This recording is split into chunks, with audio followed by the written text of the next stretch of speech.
Welcome everyone to the Hudson Valley Area Labor Federation's First Friday Town Hall. The Hudson Valley Area Labor Federation represents over 100,000 union families in the Hudson Valley. The Hudson Valley is union strong. Tonight, we invite the community for a dialogue. The Area Labor Federation Education Committee has created some incredible programming for us. The virtual town halls have been a great resource for both labor and the community to stay engaged in these monumental times. These forums are an opportunity for labor and our allies to discuss how we are tackling issues together. And together is how we build a movement. When we break away from our silos and create a movement, we can affect fundamental change. We can rip the power from the uber rich and the greedy corporations and return that power to the working class. Together, tonight, we will educate, and then when we move forward, we will agitate and organize. But the education goes first, and I'll let Donna take it from there. Okay. Hi, everyone. Thanks for coming. This evening, we're going to take a look at the world's largest retailer, Amazon, a company that's owned by the richest man in the world. Amazon has broken ground right here in the Hudson Valley, actually around the corner from the headquarters of Teamsters Local 445. It will be the largest building in Orange County when it's built. We'll hear from various stakeholders about what it means to have an Amazon warehouse in our backyard. There are many moving parts to this new development, and the public has a stake in what happens and a role to play in developing this story. Our forum this evening is a step in the direction of labor and the community working together to identify what kind of community, what kind of economy, what kind of future we want. Here are some considerations we should be thinking about. What was promised to Montgomery, to Orange County? Who will monitor what's delivered? What will be the benefits to the community and at what cost? What about labor relations? Will the warehouse be unionized? What kinds of jobs are being offered?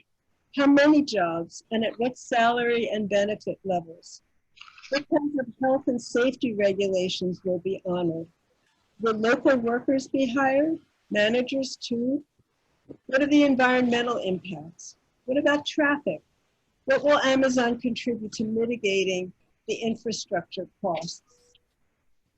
What are the real estate and housing impacts? In Seattle, Amazon's headquarters, real estate prices have been sky high and low cost and affordable housing are being driven out. According to a New York Times article published last year, public pressure forced Amazon to begin paying a $15 an hour minimum wage nationwide. Last year, it abandoned plans to establish a new headquarters in New York after opponents mobilized against Amazon and the politicians who had approved the deal. Last fall, an attempt to stack the city council in Seattle, the company's hometown, with members more acceptable to Amazon backfired with voters. One factor in these setbacks was the influence of labor and immigrant organizations working together. There are several coalitions growing around the country to hold Amazon to account for its labor, business, and environmental practices. One is Amazonians United, which consists of Amazon workers in various cities who are calling attention to worker grievances and agitating for change. Another is Athena, a broad coalition of workers, small businesses, and social justice groups who believe that huge corporations like Amazon are a threat to our democracy. Links for both coalitions will be in the chat as soon as I enter them. Our speakers this evening represent various labor and community groups that have been or will be directly impacted by Amazon. After the speakers have given their presentations, you'll have the opportunity to ask questions. And then please enter your questions in the chat link on your Zoom screen.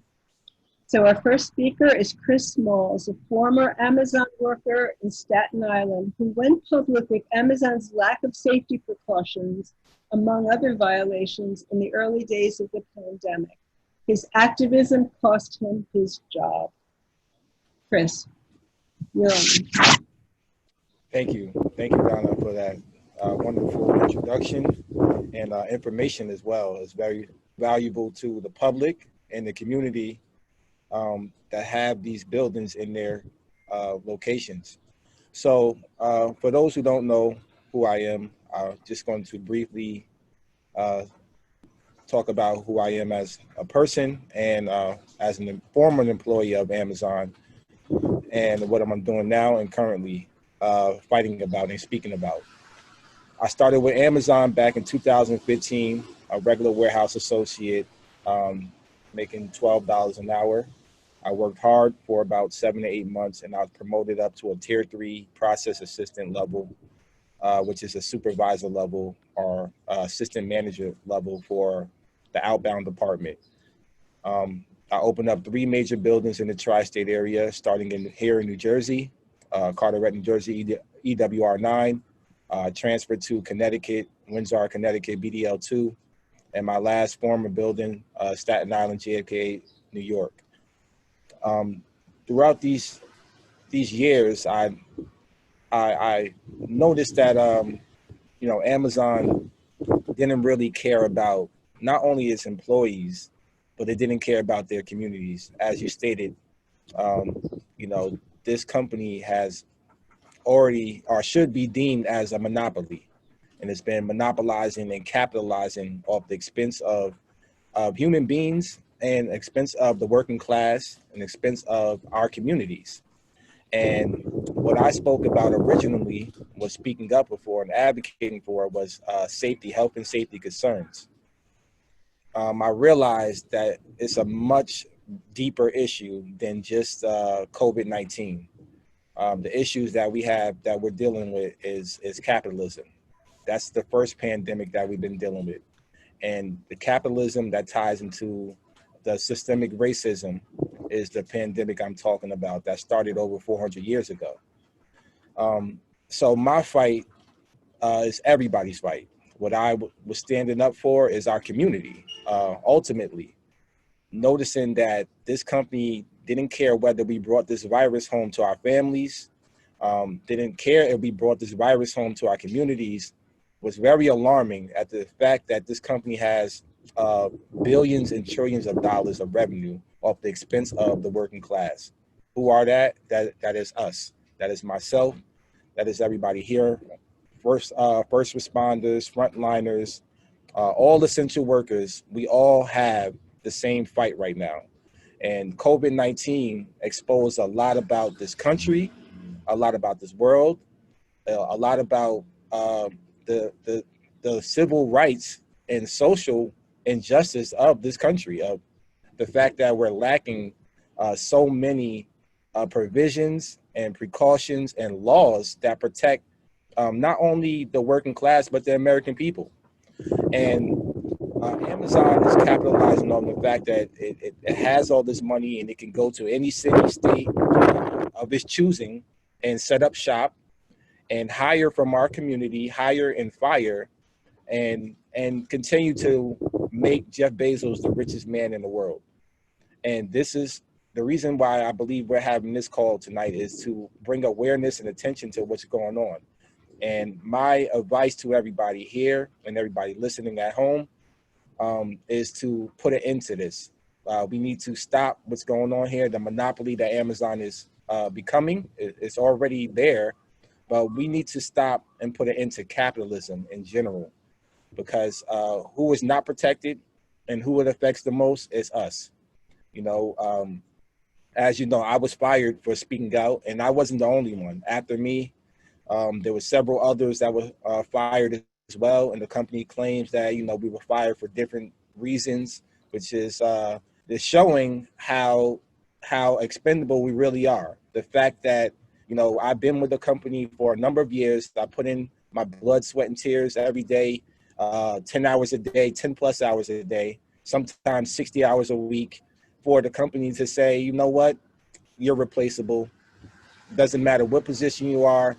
It doesn't matter how long you've been with us, the tenure of your career. we're going to replace you. And that's exactly what they did. And but not in that sense, they awaken something that is something like a revolution. I chose to use my platform to uplift the voices of those that are unheard. We're talking about the people with the underlying health conditions, the people that had to stay home for the last 3 months without pay from the richest man in the world, the richest company in the world, Amazon. We're talking about people that are afraid to speak up because they don't want to lose their job, which is very understandable. To lose your job in the middle of a pandemic, this company didn't care about my livelihood, didn't care about how I was going to feed my children, didn't care about whether I was going to make my next month's rent. So this is the things that people need to understand that we're up against. We're up against a juggernaut. Some people like to say is David versus Goliath, but I'm not the only David. This was always about the people. I said that from the beginning. It was never about Chris Smalls, even though Amazon tried to make a smear campaign just to smear me. Um, it was never about me. It was always about what I'm fighting for and the people collectively. Uh, we're all David, and we're going up against Goliath. And as David, we all need to make sure that we're speaking about this. We continue this conversation in our communities. We make we let our peers know, our coworkers, our neighbors know how these type of companies affect our community as far as the living wage, the pay wage, um, and make sure that we demand better as working class people. We deserve better. $15 an hour sounds like it's fair, but it's not. You know, they give it and they take it, right? They gave us $15 an hour. Like I said, when I started it, I was only making 12, but now it's 15.50, I believe, is the minimum wage. They took away when they gave that incentive. They took away our stocks. So they took away the fact that anybody being hired with the company now becomes a shareholder. Instead, they offered a program where you have to buy into becoming a shareholder. So not only did they capitalize off the fact that they're saving millions of dollars by not allowing us to become shareholders anymore, we also have to put money into the company to become a shareholder now. So it sounds good and it looks good on paper, but in reality of the situation, I tell you firsthand that you don't survive off of 15.50 on minimum wage. You have to. I like to make a joke out of it, but it's not really a joke. You have to either be in a relationship or you have to have multiple jobs, which I did. And I even having multiple jobs and being married, uh, I still was only making ends meet by working for the richest company in the world. And to be honest with you, this is another fun fact and a shocker that most people may not know. I was literally probably one of the highest paid hourly associates for the entire company, for the entire Amazon network. JFK Staten Island is the highest paid fulfillment center in the entire Amazon network because of the cost of living of New York and the tri-state area.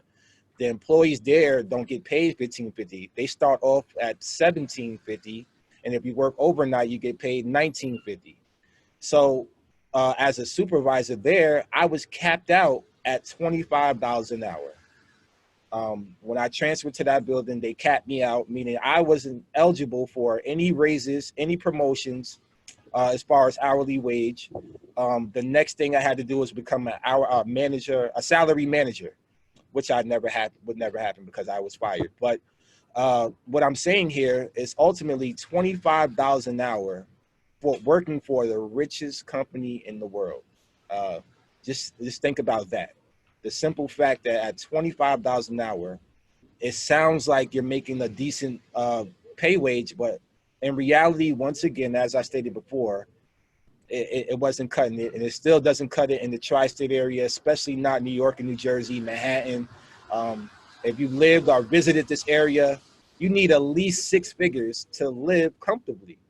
So me bringing home what I was bringing home, it wasn't enough. And this is what I'm talking about as working class people. Not only do we need to fight for what's right, fight for our own protection and fight for better wages, we demand that Jeff Bezos and all the other CEOs of major corporations do better by their employees. Doing better by their employees will be doing better by the community and doing better by the American people and ultimately the entire world. They have buildings all over the world. 600,000 is this nationwide. There's over 1 million employees worldwide.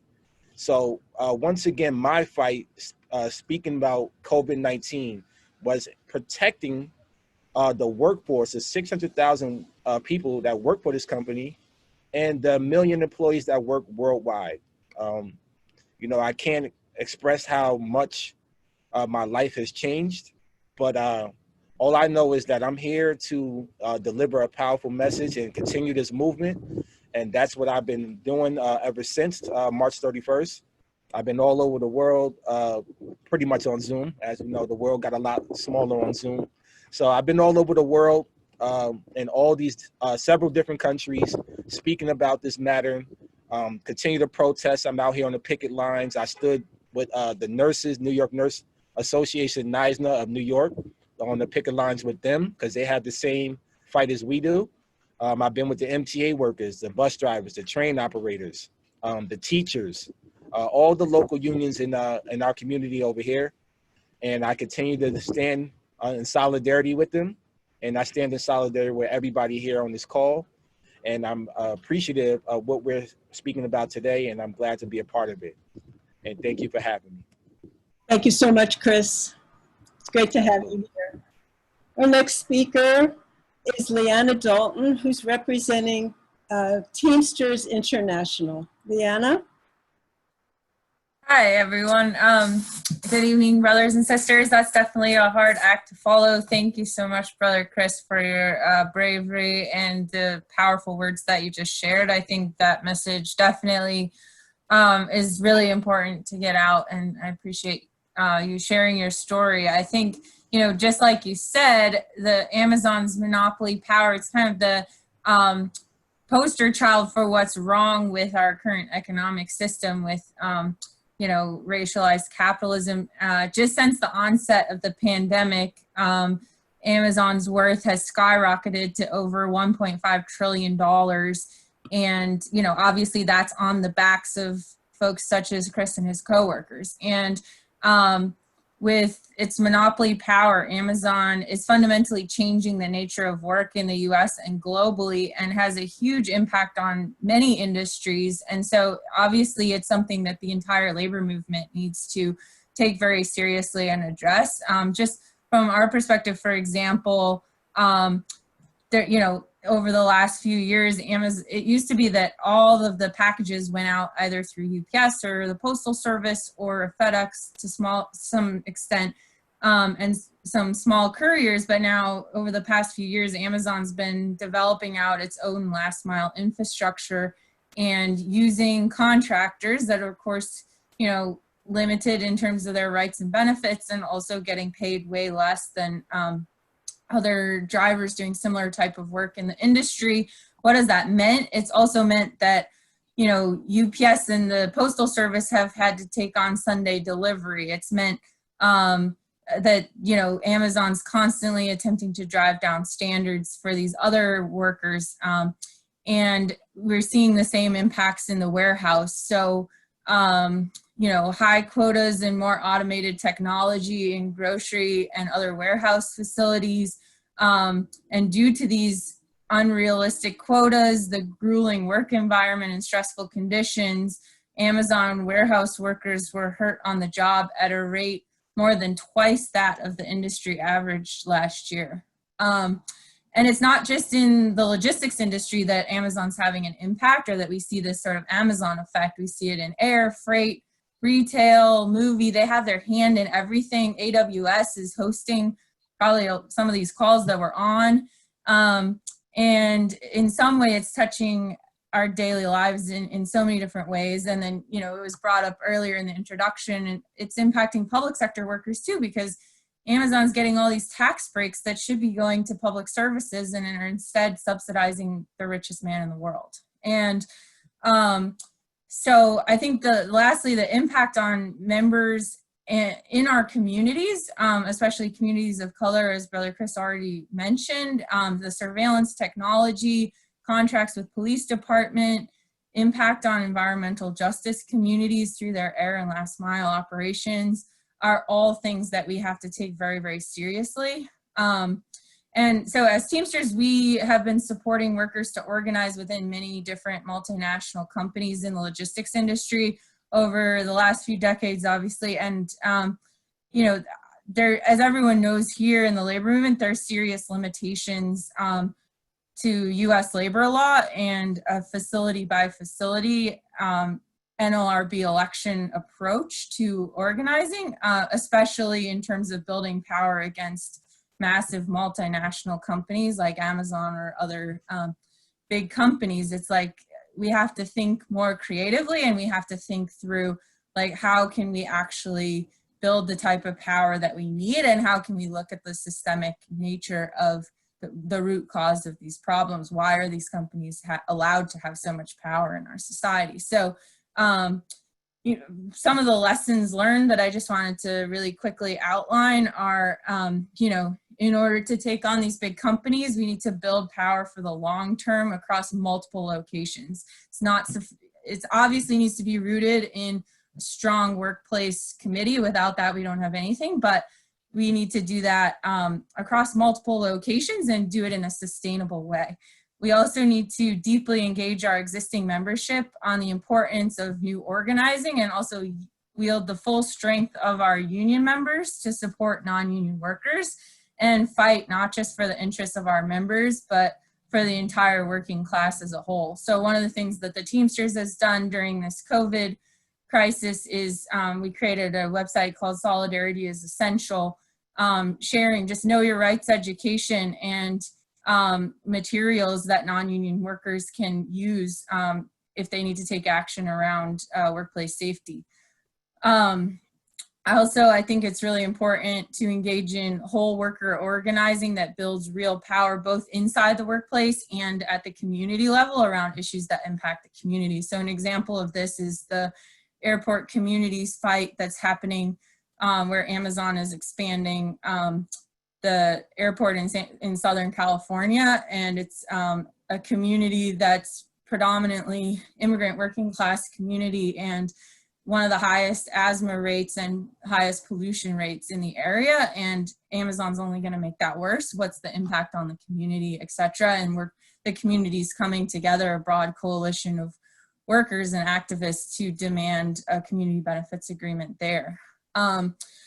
Also, I think, you know, as Brother Chris already alluded to, we really have to center racial justice because we cannot divorce racism and capitalism to successfully build power against these big multinational corporations like Amazon. We have to address the systemic racism that they profit from and continue to perpetuate.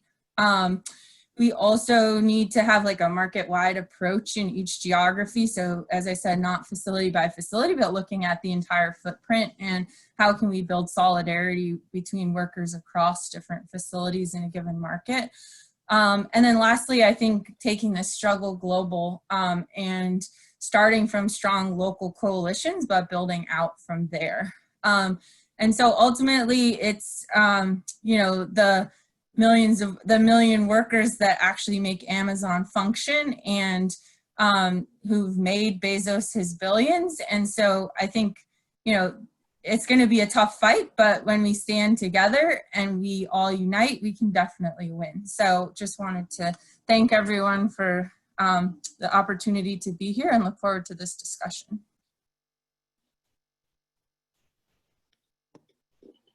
I just unmuted. Thank you, Liana. Great discussion point that you raised, and that is what we're here to do. Thank you so much. Our next speaker is Renee Mejia. Renee is the Newburgh organizer of Nobody Leaves Mid-Hudson, a regional immigrant rights group. Renee? Hi. So as Donna said, Nobody Leaves Mid-Hudson is an organization that currently and, you know, for the most part will always fight to defend the rights of those who are typically abused. And, you know, that's my reason for coming on tonight, because when we think of a community that usually gets targeted with, you know, being paid lower wages or made to settle for certain amounts, we think of those who others would consider, you know, ghost or someone that lives in the shadows here in our very own communities. And so, you know, just making the correlation that every time that, you know, we have someone who is considered undocumented settling for a lower wage, it impacts, you know, everyone else who's also working there and everyone else in the community. And a lot of it does end up being, you know, the lack of education in the community. So, you know, we just heard Liana mention about, you know, educating people on their rights. And so many a times folks who are undocumented believe that they have no rights when it comes to working. You know, they are made to believe that it's a privilege that they can come and work in this factory because they're not going to go and get a job anywhere else. And so, you know, understanding and working with that community to let them know that, you know, this big corporation that's coming in, that's going to be bringing jobs and more than likely will try and hire a lot of folks in that community, don't necessarily have to be treated in that way, that they can be, you know, strong and united. They could be unionized as well, and that they can work together to make sure that not only their wages are acceptable in, you know, way above the standard of living, but also everyone else's who also ends up being employed in said corporation. And we see it a lot here in Newburgh already with so many factories like along, what would it be, Route 52 here in New Windsor, hiring the majority of their staff, undocumented folks. And, you know, from conversations that we've had with them, they are too afraid to come and speak up. And these are just factories that are locally owned. So imagine, you know, being employed in a factory as big as Amazon, you know, knowing Jeff Bezos is the, you know, be all, the richest man in the world. You know, when will they be able to speak up? And so this is a conversation that needs to be had now, you know, with them before they even start, you know, recruiting, when they start employing, and, you know, making folks understand, you know, the rights that they have, but also, you know, the things that they can demand and the things that they can ask for. Because in order for all of us to really, you know, I guess as they say, for us to, you know, be equal, we have to acknowledge and work together with everyone, and not, and, you know, be as divided, or, you know, yeah, be as divided as they will make us be. And oftentimes I see this way too much in, you know, factories where they'll put someone in a position of manager, and all of a sudden they feel like it's a thing of division, where because one person is making $1 more, that all of a sudden they feel like they are way too powerful or all too entitled. But in reality, that person is actually making a lot less than they should be making, or what they actually should be entitled to. So making them understand that even if they do get hired, they can't divide them once they are inside. So there are many, you know, avenues to educating folks as to what their rights are, you know, before being hired and even when they are hired. But also making sure that, at least on our end, we can protect them as much as we can to any of the injustices that they may face, like during the whole thing. One thing that I was, you know, trying to read up on before this conversation was like the process of how they use E-Verify. Sometimes even just like threatening folks with like the existence of E-Verify, you know, making them feel like, oh, now because you're in our system, I can fire you at any time, or I can do this for you, you know, let alone the connection that Amazon currently has, like working with ICE, just like the way that they treat their staff, like as we heard from Chris. And, you know, those are folks who, you know, have like legal status in the country, but, you know, it could go even further for folks who don't. And so, you know, it's just a matter of protecting all Amazon employees, whether they're, you know, undocumented or not. But we really feel that it's a matter of not just educating, but also then advocating for and making sure that we are there standing up for their rights afterwards. And that's really all I had. So I'll pass it back to Donna. Thank you, Renee. Thank you very much. Our next speaker is Dan Maldonado, who's the president of Teamsters Local 445 here in Valley. Well, thank you for having me. Every time I get on one of these forums, right, for some reason, I feel some kind of guilt, right? Because with the organization that I work for, I don't have the suffering of the systemic racism. And I know it because I'm the only Hispanic officer within 7 counties of my local, right? So that's a big deal. So my local is very diversified. We have over 3,000 members. This is not my first time in the area encountering a company that gets tax breaks. I had another company that we took the fight on, and you know, they got these tax breaks to create jobs. As Chris, you know, was making $25, they were paying the driver $25. But the actual fact is that they actually drove the standard down because they found the loophole not to pay these people overtime, right? And so here I am dealing with another company that's getting $21.5 million in tax breaks. And about 10 years ago, right, they said that you needed about $22 to $23 an hour just to survive in Orange County, right? So, you know, I understand people always talk about the boroughs being expensive, but it's like, what's the point of being a homeowner in Orange County if you're not going to be able to afford it? And another beautiful thing about our organization is when you get a contract, you get the right to vote on the contract. Where else do you get to go and negotiate? It doesn't matter if you're white, black, or Hispanic in my organization. You all vote collectively on what you're going to make, right? So it's okay for Jeff Bezos to continue his capitalism, right? But then the union with collective bargaining has its own way of capitalism where you have increases on an annual basis. And when that contract expires, you get to go back and negotiate. But for some reason, these companies don't want peace labor agreements. They'll spend up to $350 an hour to bust a union campaign. I'm like, well, you know, all I'm asking for is to come to the table and speak. With many support from you guys and Rich Steger, who helped me out a lot. Back in May, when they started building in the Amazon around the corner from my union hall, we took a picket to them, and DSA and Nobody Leaves Hudson Valley and the AFL-CIO, we stood up to them. We stood up to them for 4 weeks, and that was the same thing. They hired a contractor that refused to hire Teamsters and hired a trucking company that was paying their drivers the $22 an hour, no benefits, no pension, anything like that. See, when the Teamsters, we negotiate your medical. If you have a wife that is ill, right, and she's sick and you can't work and you have that hardship, you know, you don't have to worry about refinancing your house or selling your home because you can't afford to make the medical coverage, because that's the type of medical that we negotiate. And so once again, like I said, being a part of the union, I feel a sense of entitlement because I am somewhat privileged because I've always had the opportunity to work on the collective bargaining and negotiate the wages that we make. And that's what I feel the rest of America needs. And if, you know, this Amazon goes up, I look forward to representing the members that go work there. Thanks. Thanks very much, Dan. Our next speaker is Nick Moran. Nick is coming from the Mid-Hudson Democratic Socialists of America. Thanks, Nick.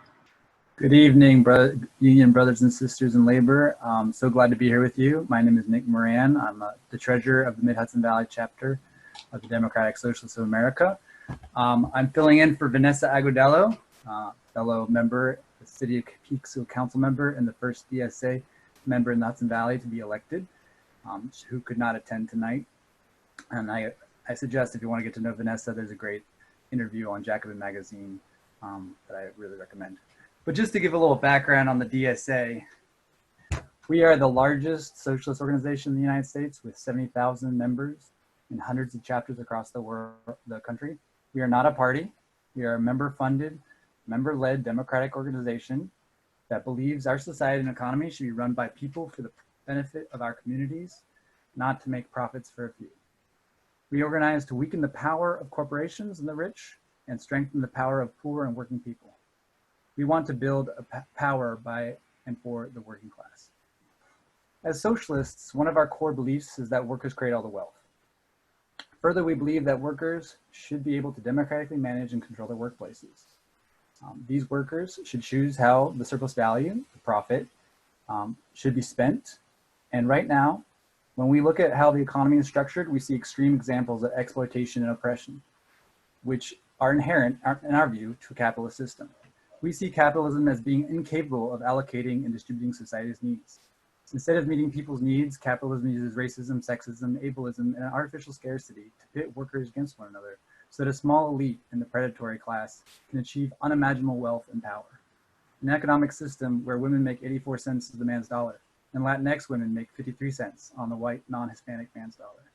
a political economic system where prisoners work for pennies making hand sanitizer for New York State, but are not given masks to wear or ability to socially distance. Right now, during a global pandemic, eight New York City billionaires increased their wealth by $37.7 billion.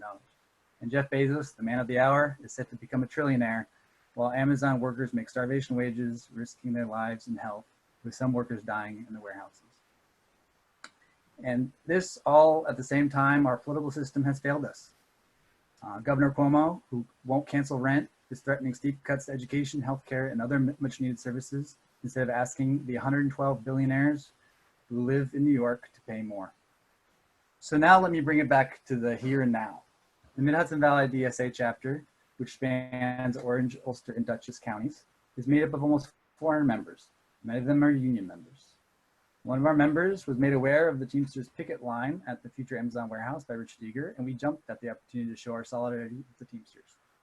This was not our first time showing solidarity with labor members.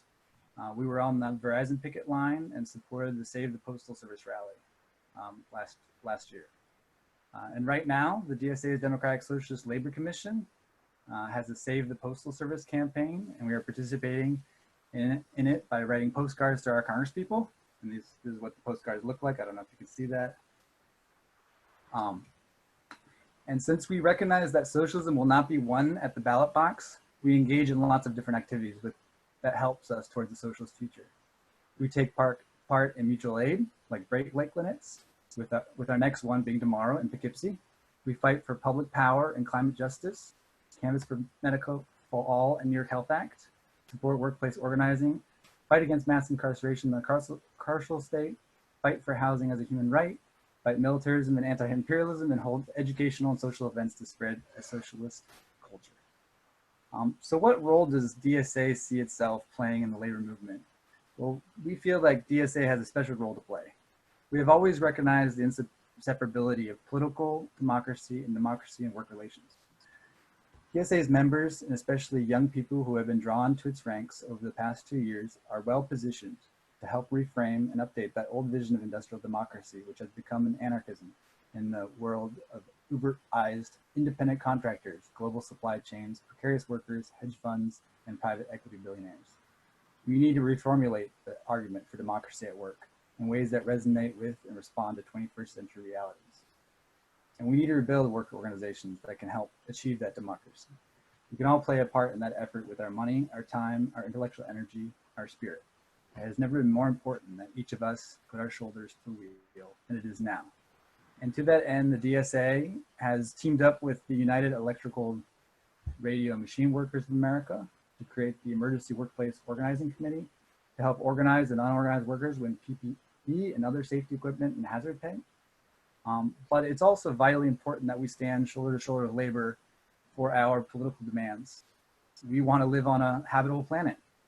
Winning a union-built job guarantee in the form of a Green New Deal that leaves no one behind and rebuilds our crumbling infrastructure and recommodifies and democratizes our economy will require a big coalition with labor unions at the center. And also to win Medicare for All or the New York Health Act, we need union support. And lastly, unions are essential in eliminating racism, as a recent article in Jacobin magazine makes the case. So we look forward to continue working with labor in the Hudson Valley. We look forward to a radically democratic future free of exploitation and oppression, where workers own the robots. We'd love you to all have you join the DSA, and together we'll win. Thanks. Thanks so much, Nick. Next is Mike Neidl. Mike is the Legislative Director of the New York State AFL-CIO. Thank you, Donna, and I want to thank everyone from the Hudson Valley ALF for inviting me, and all of the speakers that went ahead of me. It's great to hear you and listen to you, and I hope everyone on this call is healthy and your families are well. You know, and to be working and healthy right now is quite a blessing, as I think folks just alluded to. Our safety net is not cutting it for those who are not working or unable to work. You know, I'm going to stick to the Amazon issue for this call. You know, this is really a national problem, an economic problem with our economy, as folks just pointed out. But there are things we can do at the state level in New York, and things that we've been fighting for. The Amazon model is really not new. They've just they've perfected it and brought it to a new level. Walmart's been doing this all across the country, and we drove many small businesses out when we went to malls years ago. So the whole concept of a big company moving in, getting tax breaks, and hiring people at a low cost isn't really new. It's just that Amazon has brought it to a new level. And, we've been doing our best to try to counter that. We have community against community right now, just fighting to give away as much taxes as they can, on top of giving away land and building infrastructure like sewers and roads and bridges, and then giving ongoing year after year tax breaks that cost our education system and our school districts and our social safety net. And even in instances where they're able to reach an agreement to use union labor on construction, that lack of ongoing taxes means future construction is going to be in trouble in those localities. So that's what we give away when we do this. And I know I'm preaching to the choir when I point all of that out.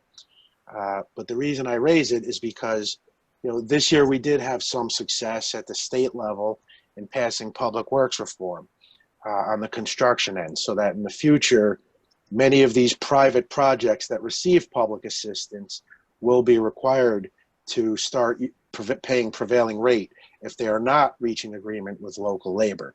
Now, that bill is a first step. We need to go further. It doesn't do anything. The other side of the coin on construction is the permanent jobs.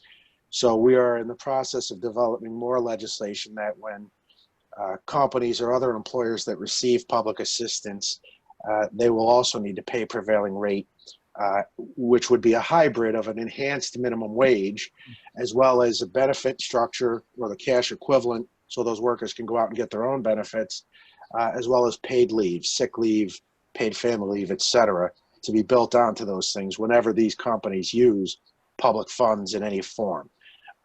That's a Herculean effort, but we were successful in taking step one this year in the state budget, and we're going to continue that fight to make the construction piece better as well as the permanent jobs. The other thing, and Leanna brought up something I think that is very important, and it's a priority of the New York State AFL-CIO. Amazon is more and more moving into this gig economy model. And you rightly pointed out that for their distribution, they're already starting to go into that model. But they are also the lead of an organization called the Internet Association of New York State, which is made up of all of these different companies, and that includes Uber, and that includes Postmates, and all of the other companies that are now operating on apps. And they don't even bother paying minimum wage or anything. They call their workers independent contractors. And we've seen what a disaster it has created in relation to COVID. None of those workers are eligible for unemployment. None of those workers are eligible for workers' comp. If they're injured, they're not eligible for the paid sick leave that workers could use if they had to quarantine because they were exposed to COVID or thought they might be. So that whole model is right now considered the future of work. And as hard as it is to believe, the current Amazon model actually gets worse if you look at the gig economy and where we're headed. So we do have legislation constructed. We've introduced different parts of it because of the current federal position on the gig economy that the NLRB and the Department of Labor have taken. It does, the bad news is that nationally, those workers are out of luck in terms of rights. The good news is that in New York State, we have relatively strong labor laws that, if enforced properly and used the right way, we can get these workers the right to organize at the state level in the gig economy, as well as get them other rights. And that process has begun. In fact, we recently won a very important court decision, Vega versus Postmates, where the highest court in the state upheld the Department of Labor's decision that Postmates workers should be entitled to unemployment. And we're going to fight like heck to make sure that applies to Uber drivers, Lyft drivers, Grubhub, and go down the list of all the employers that have popped up. There's a new one every day. So those are a couple of the avenues we're fighting, the ongoing fight specific to Amazon, but really specific to our own economic development model to make sure that we're using union labor and instances where we're not, those companies need to pay prevailing rate. And on the flip side, both on construction and on the flip side, the permanent jobs that get created by these companies.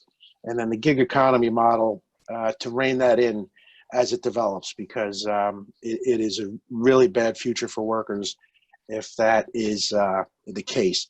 By the way, the gig economy, the more workers that go into that program right now, and there are tens of thousands just in this state, it undermines workers' compensation as a system. It undermines the unemployment system. That's less employers paying into those programs, and that's less workers eligible for it. So for the existing workforce that does rely on those programs, construction, for example, seasonal workers who need to access unemployment when they're not working, those systems are very quickly going to become underfunded as the gig economy grows and less employers are paying into it. And that's true for Social Security and many other programs as well. So again, I appreciate the time. I just wanted to give you those couple of examples. There are other things we're working on as well, but those are the two priorities that have risen to the top and that we're starting to get traction on. And we'll certainly look for help from our partners and organizations like the DSA and our other affiliates that are part of this call and affiliated with us at the state level as well. So thank you. Thank you so much, Mike. We're with you. Okay, our final speaker is Rich Steger. Rich is one of the organizers of our ALF forums, and he's also a leader of New York State United Teachers. Thank you, Donna. Thank you, Donna. And thank you to all the previous speakers as well for taking the time out of your day to share your stories and share your positions on what is probably the most vulnerable workers we have in our society right now, which are our warehouse workers. They're definitely one of the most vulnerable. They have no collective voice, as you've heard, and that's what we need to try to work to give them. As the Hudson Valley Area Labor Federation, we are an organization of unions, and one of the things we need to do is to help to bring up the non-unionized workers and their standard of work and their standard of employment, so that the people that are working without unions, when their level of employment goes up, then the level of employment will maintain for all of our unionized workers. At the same time, if we can give the voice to these vulnerable workers, then they'll have the ability to fight for themselves. And they'll also see the value in being in a union and the value of solidarity. We spoke a lot about Amazon tonight, but in the Hudson Valley, we have many, many warehouses owned by many corporations, which are, in fact, Fortune 500 companies. These are not poor companies. These are companies that can afford to pay the right wages, provide the right benefits, as well as provide safe working conditions for its employees. So what we're trying to do is we're trying to build a coalition of like-minded groups who would like to help the warehouse workers in our community find their collective voice and hopefully at some point find a union. Right now, I'm looking for anybody that's interested in being a part of the Amazon warehouse worker group to contact me. My email is in the chat or the feed, I believe. And I'm looking to have a socially distanced organizing meeting probably in the next 2 weeks. So if you guys and ladies would like to be a part of that, I would love to have you reach out to me and let me know, and I would be glad to try to come up with a date that would work for the majority of people. And again, we need to find their collective voice. And together, as privileged union workers, we need to be able to use our privilege to uplift the other people who don't have that privilege right now. Thank you. Okay. Thanks so much, Rich. Let's make sure that your contact info is in the chat. If not, we'll put it in. So we're ready for your questions. Any questions, please put them into the chat link, and Beth Wilson will moderate. Beth? Okay, so I'm going to take advantage of my role as moderator here to just summarize a little bit from some of the speakers. We have a few questions that came in so far. I would encourage everybody, if you have any kind of questions, to follow up with the speakers. Again, please put them in the chat, and we'll get to them in the rest of the discussion time that we have. At this point, I just want to make note of the fact I've seen it's been calculated that if things continue in 2020 as they have, we know how disastrous that's been for most of us, Jeff Bezos is on track to be the world's first trillionaire. Trillion, that's 1,000 billions, which is beyond obscene, honestly.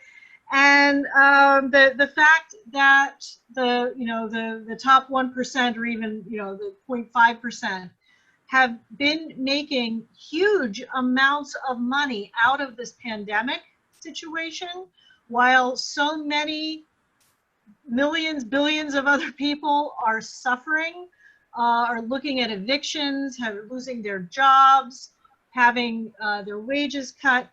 This is a situation that's exceedingly dire, and we can't let this stuff continue in the way that it has. And it's as Rich was just talking about, it's incredibly important for labor to basically kind of rise like a phoenix from the point that we've been reduced to, and use our advantages, use our solidarity to build a society that we all want to live in and that we all can live in successfully. Several of the speakers touched on things that kind of raise these sorts of issues. Certainly Chris's comments at the beginning, absolutely, about how we have to fight this pandemic of the exploitation that we're all kind of living under, and the racism, and these massive issues that have really have been bared in the situation that we're living in now, and we have to address these things. Liana mentioned whole worker organizing, which I mean, maybe she could speak to this a little bit more, but it sounds very like we've been seeing a lot of people talking about bargaining for the common good. The fact that labor unions should not just reserve themselves strictly to their own terms and conditions, but to understand how their unions, how their workers function as part of their overall communities. And again, one of the big problems Amazon is presenting is this challenge to communities as such. And then there's the other layer of it that comes in because of the kinds of tax breaks and the wheeling and dealing with kind of local and state governments and so on that goes on, because Amazon is such this massive corporation and they use this leverage to get great deals. I mean, we looked at it in our own state not so very long ago when Amazon was sort of dangling its second headquarters around the country. All these municipalities, all these cities, coughing up all kinds of offers on the table. They were all trying, it was a race to the bottom in a sense. And our own governor was ready to hand over $3 billion to Jeff Bezos, someone who really doesn't need that kind of money, to entice him to bring this headquarters to Queens. And then that didn't happen. And there was, I know, a lot of community kind of opposition to the siting of the headquarters in Queens because of the kind of gentrification of the community that it would cause. The same sort of things that went on in Seattle, and we've been seeing now some successful backlash in places like Seattle to the kind of dominance and kind of warping of the social and community terrain that's going on with this company. So anyway, that's my little tirade. Hopefully we can have a bit more discussion if people have some questions or things that they want to plug into out of this. I'm just looking at some of my notes here. Actually, I was wondering, Dan Maldonado, you mentioned some things about tax breaks that Amazon was getting. Do you have any more specific information about like how that was impacting the situation in Montgomery, for instance? Well, yeah, it was a pilot agreement which allowed them to save $21.5 million over 20 years. And, as you can see, pilots, in my opinion, don't work, right? So number one is that they don't make it a project labor agreement, right? And they're able to take shortcuts where they want to take shortcuts to save on labor. I mean, we, as Rich said, right, there are other warehouses, but we have a place that was given a pilot 20 years ago, build a 500,000 square foot building. Well, guess what? Their pilot's up now, and they're going somewhere else to build a 1,000,000 square foot building. You know, so my opinion is, you know, if I'm giving you the pilot for the tax break, I don't think that you should get a break on the labor either, you know, because like I said, you just keep creating that divide between poverty and the rich, right? And so that's why these corporations are so adamant to fight and keep us out. You know, it's like, listen, since when did it become wrong for me to have a conversation and say, hey, listen, this is what the union has to offer you? Instead, you have these law firms like Aiken and Gum, Jackson, Lewis, Littler, and so forth, right? That they're willing to pay $400 an hour for me not to even have a conversation with their employees.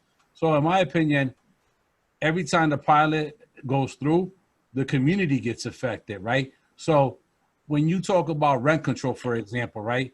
How do you really solve rent control? You allow more people to make money. So now if my rent's $1,200 and I'm making $25 an hour, my rent is reasonable, right? But if my rent is $1,200 and I'm only making $15 an hour, then it's not reasonable rent because of the income. So, right, giving more income helps with rent control.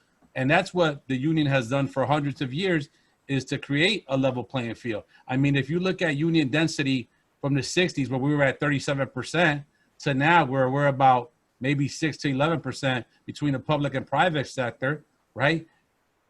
You look back at times, the economy was better. So the economy that they talk about now, that say we're in a good economy, right? They're basing that off an inflated stock market, right? And guess what? If you don't have money to pay your rent, how are you going to have money to invest in that stock market? So the truth of the matter is, it's irrelevant. Okay, yeah, thanks. Any of the other panelists want to speak to some of these concerns? Feel free to unmute yourself and jump in. Nobody's jumping. Hello. Hey, I'm here. Sorry. Okay. My screen. Yeah. Go, Chris. I'm gonna leave my screen off because I came back inside. The rain picked up. Sorry about that. But can everybody hear me correct? Yes. Okay, cool. So yeah, just to piggyback off of Dan, you know, Jeff Bezos doesn't capitalize $30 billion without, like you said, the expense of the working class. And this is exactly what we're talking about when it comes to union busting. These companies are so anti-union that I wasn't even a union organizer, and they fired me because they were just afraid that I was organizing in that building. I was just a concerned supervisor. Originally, that's just was my concern, was my employees of my own department. And then I realized, like, hey, this is a bigger, deeper issue. And I became an organizer because I now see from the outside looking in, the company that I formerly used to work for, how it was destroying our community and destroying the people. So just to speak about what I'm planning on doing with my organization, TCOEW, the Congress of Essential Workers, is exactly what Dan is talking about, coming to the table with these major corporations. Because they're so anti-union, what I'm trying to do is build an organization or a coalition that uses the union structure to negotiate a rank and file democracy contract where the employees have the power to negotiate their pay, negotiate their Medicare, negotiate their child care, negotiate their PPE protection, their hazard pay, their vacation, and beyond, because we realize that these companies won't do it for us. So that's what we need to do. We need to continue to organize. I heard Renee talking about meeting the employees as they get hired. That's a good way, because some people just are not educated on what they deserve and what they demand and what they should have, right? So they settle for less. They settle for Amazon and its perks and its pay wages because they don't know any better. And if we don't educate them, or we don't communicate, and we don't stand out there and fight for some of these people, some things will never change. So I'm just glad that we're having this discussion. And once again, Thank you. Okay. Hi, Thanks. Beth. This is Mike. As far as the tax issue, you know, Amazon to varying degrees is in various stages across the state of what you're going through similar there. And they're established in Staten Island, but they're already looking for an extension of the lease. And there's talk of another tax break to get that extension. In Rensselaer County, they didn't get a whole heck of a lot of tax breaks, but they got the land for $3 million. I believe they're using the same developer on all of these sites, and that's an out-of-state developer, by the way, from Indianapolis. Non-union right-to-work state. In the Syracuse area, the facility that's under construction got $70 million in tax breaks over a 15-year period. And most of that, I think around 50 million, is property taxes. That's schools, county, and local government services, municipal services. In a county where they're begging the state right now to help fix the I-81 corridor that connects Syracuse to the thruway. Because the whole city, like many other cities, is literally falling apart. So those ongoing tax breaks, and as you know, it's homeowners and workers who are going to have to make up that loss of property. That's us. So property taxes are the most regressive tax that you can. So not only are the workers of Amazon relying on public assistance for their health care and other services, not only is Amazon paying less than other employers who do pay by the rules, but the homeowners and working people are paying for all of this in order to make it happen. The schools suffer, the social safety net suffers, the infrastructure suffers, all for the reasons that have been pointed out. But that's what's happening right now in Syracuse, Rensselaer, Staten Island, go right across the thruway. It's happening in all of our local communities. It seems criminal somehow that this is going on the way that it goes on. You know, stealing from the poor to give to the rich. Time and again. Okay, actually, let me see. Oh, we had a question from Cynthia Wolf for Chris, asking if you had any access to like a whistleblower law or something for the way that they fired you as like recourse legally. Yeah, absolutely. Yeah, I absolutely am a whistleblower, right? Because what I did, I went through the proper channels. Originally, starting in March, the week of March 24th, I spent the entire week off the clock, unpaid, on my own free will, speaking to HR, the general manager of that Staten Island JFK facility. The entire week I sat in the cafeteria telling all the employees I came in contact with about the fact that Amazon was hiding, the fact that people were working, testing positive. And at the end of the week, they decided to quarantine just me and only me because they wanted to silence me. Ultimately, resulting to the fact that I had to hold a protest to be heard, and that resulted into my termination, wrongful termination. And that will, in fact, make me a whistleblower because I gave the company ample time to correct their wrongdoings by going through their proper channels, which they refused to do. And when the media got a hold of it, I believe they felt like the best necessary thing to do without thinking. Obviously, they didn't think it through. They decided to cut ties with me, to silence me. So, yes, I absolutely am a whistleblower, but the legal actions I'm taking haven't been out there publicly like that, but I can speak on it because they are within the coming days.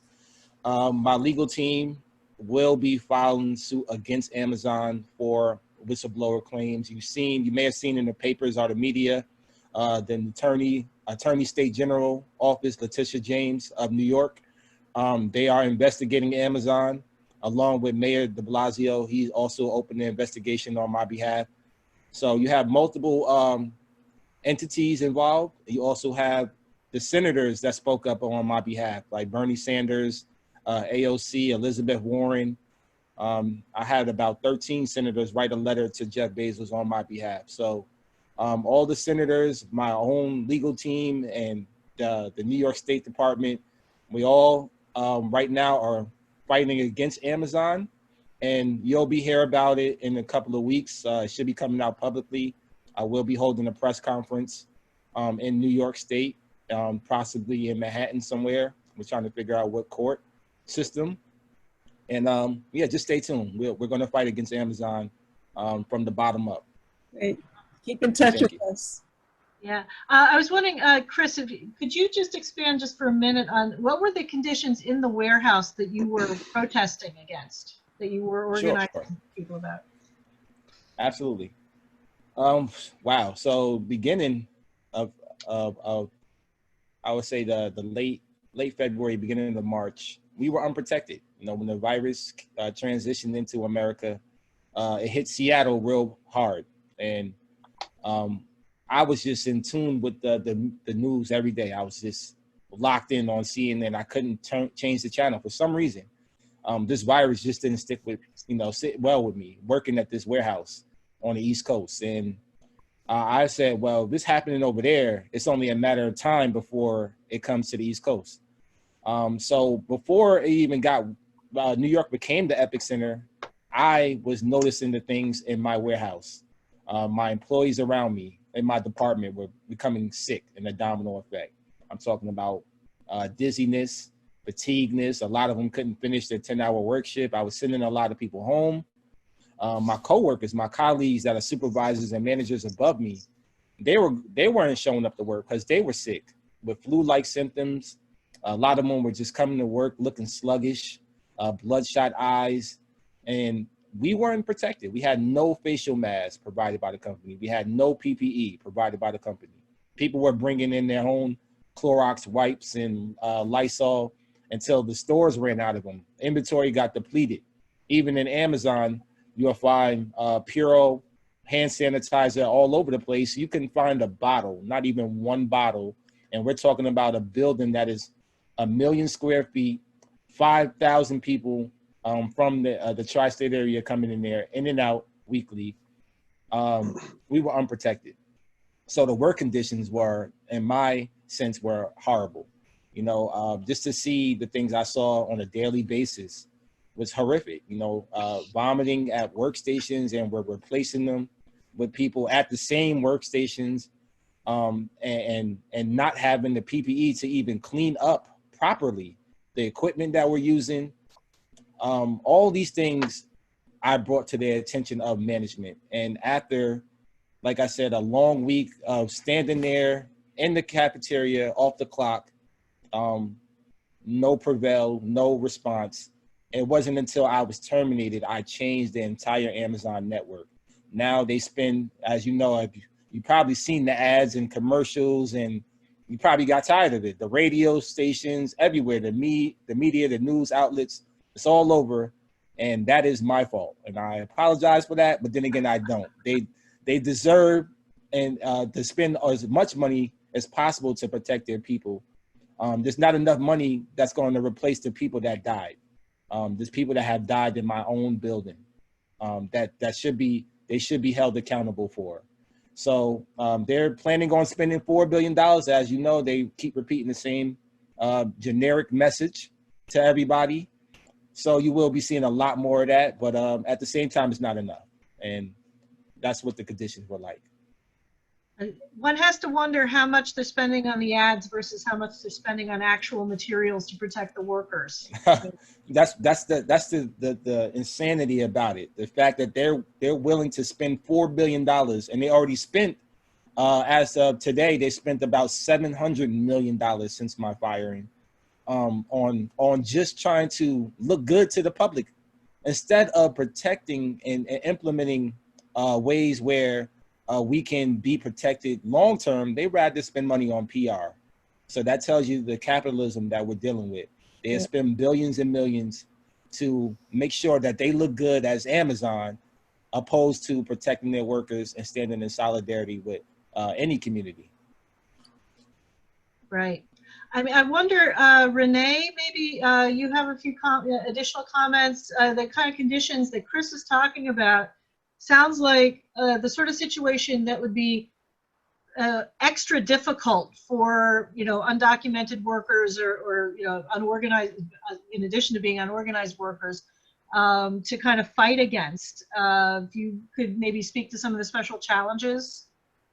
So, for sure. I mean, the one that, pops up right away is that there is that language barrier that, yet again, makes it difficult for many people not only to fight for and advocate for their rights, but to even be able to ask for the simplest of, things that they need, such as PPE equipment at the moment. And so that's the first difficulty that, comes to mind. And I guess many folks just think if they can operate this machine, I don't need to talk to them. I don't need to invest, staff capacity in making sure someone can actually speak to this person. That, is something that another just simple right that has to be advocated for, and not just and that just speaks to all languages, especially here in the Hudson Valley, with some of the most popular ones being Spanish, Arabic, French Creole. Those are things that they don't take into consideration. And so just, yeah, I would say that's the biggest one in making sure that they get everything that they need. And one of the biggest obstacles, especially around, PPE equipment. Okay, great. I mean, and again, this is one of the reasons that we need as a community to pay attention to these employers and really, try to do whatever we can in solidarity with all of these workers in these places, whether they're organized or not, ultimately. And I mean, and the more solidarity we show, the more organizing, I think, the more successful we'll be in organizing more workplaces ultimately. What do we think? So, okay, well, we need to, we're heading down sort of the home stretch of our discussion here. I was just wondering if any of the speakers who hadn't kind of followed up had any additional thoughts, whether that was, I don't know, Nick or Liana. I mean, I guess I'll just, just remind, what we've seen recently with the more militant labor unions fighting, like the West Virginia teachers, LA teachers, really building that solidarity and that coalition. And most recently, I think it was the longshoremen had a temporary rally in support of Black Lives where they shut down the docks. And we need to really understand that this is all connected, as when Amazon and the pilot agreements and our local New York's Hudson Valley municipalities, when they don't pay their fair share of taxes, and there's all these loopholes created, that we need to find solidarity with all the people who are frustrated, marginalized, exploited, and oppressed, and see where all those things are connected. I mean, right now, we don't talk about it very often, but we have all our money goes towards violence and militarism in this country. There's a huge amount of our money going to wars, killing brown and black people across the world. And meanwhile, here in the United States, when people seek refuge in this country, which millions of people have, we put them in cages with ICE and go round up people. A agency that is a lawless agency that has been used also as a way to take precarious workers and take them off the factory floor. In the Hudson Valley, we have the ICE contract that Orange County gets $8.6 million to house ICE detainees. So all these things are definitely connected, and we need to fight together and build the largest coalition possible. And that's what we're hoping the DSA to be part of. We are we aren't, in any ways, not partisan, but ideologically rigid. We will fight with anybody who is willing to stand up and recognize that workers, they create all the wealth, and that we want a democratic society that works for everybody, not just the wealthy few like Jeff Bezos. So it's time to put workers back together, back to work with union wages and benefits, and to get the society we want. Okay, thanks, Nick. Okay, I don't know, Liana, do you have any final thoughts or? I guess just that I think it's a huge opportunity for us to like, I feel like we're in this like pivotal moment in the labor movement. It's like,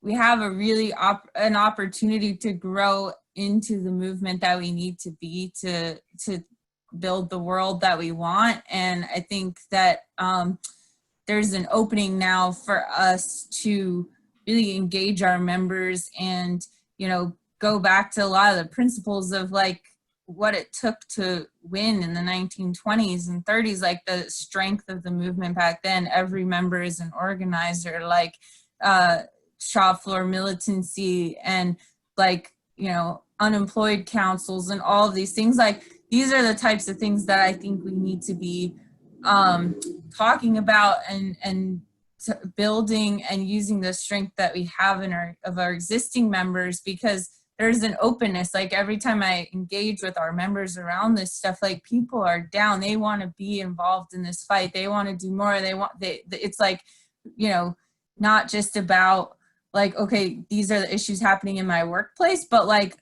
I'm also experiencing a housing crisis. I can't afford to pay rent. I'm getting kicked out of my neighborhood. My child's schools are completely underfunded, and being able to like tie all those in and talk about how companies like Amazon and other multinationals are playing a role in all of that in this system, and why we need to change that, I think is really where we need to go right now. And that's how I think we're going to build enough power to successfully win. So I think it's a really exciting moment, and it's up to us to do the hard work to rise to the occasion and put that vision out there for our membership. Okay, terrific. Thanks, Liana. That's actually a perfect segue back to Rob Pinto, who wants to speak a little bit about the organizing committee that the ALF has. So Rob, are you there? Yes. Thank you. And the last few comments are directly related to what I'm talking about. This is a quick plug for the next First Friday, but it's also, you know, I have the great pleasure of announcing our new committee at the ALF. It's the Building Worker Power Committee. It's an organizing committee, but we've talked a little bit about how basically some of our outside groups and community groups and our community allies can help us in our organizing. This group is how organized labor can help our community groups. So I'm calling on everybody that's on this call that's one of our allies. And if you know an ally, please have them contact me. My numbers and my emails in the chat. We're forming a community environment, and it's a dialogue. So this committee is going to be a dialogue between activists, movement makers, and members of labor. We want to know what labor can do to help you. So we've asked a lot of our community partners. This committee is about how really labor can help organize for the common good. We want to talk about things that we want to have tough conversations. We want to have awkward conversations, and we want to move labor to where it should be. In the 1920s and the 1960s, the civil rights movements and labor worked hand in hand, and we moved mountains when we did that. 2020 is that time again. Community activists, civil rights activists, and labor need to work together, and we can move mountains together. The leadership at the ALF has really paved the way for some great progressive movements within this. The Education Committee, what we're doing right now is a prime example of that. But the Building Worker Power Committee, I think, really takes that and puts action to our education. So we talk about educate, agitate, and organizing. The education is happening right now, and the organizing is part of that committee. So I implore all of our allies that are on this call to contact me. Again, my email is in there. You can reach out to Sandy Oxford also and get my information. I want our allies at that table, and I want to know what labor can do for you guys. I want to know how we work together and to build a great coalition to fight the powers that be, to take the power back from the rich, the uber rich, the corporations, and bring it back to the workers. But I also want to know how we can help move and drive the movements, the monumental movements that are happening in this country right now. The Black Lives Matter movement, Green Light New York was a great example of kind of how labor got involved in something and helped it move forward. But again, we need to go further. We've taken tiny steps. We've done small incremental steps. I think this committee is a way where we can make a giant stride forward and really be the community activist and the community partner that labor needs to be. So I implore our allies to contact me to be a part of this and together to move forward and become a movement, because we can't beat these powerful people by ourselves. We need to form a movement and fight them together. We need to break out of our silos, come together, and together we will move mountains together. Okay, thanks, Rob. And thank you to all of our panelists and everybody who attended. This has been a really great discussion. I think we're really privileged to have heard all of the voices that we got to hear tonight.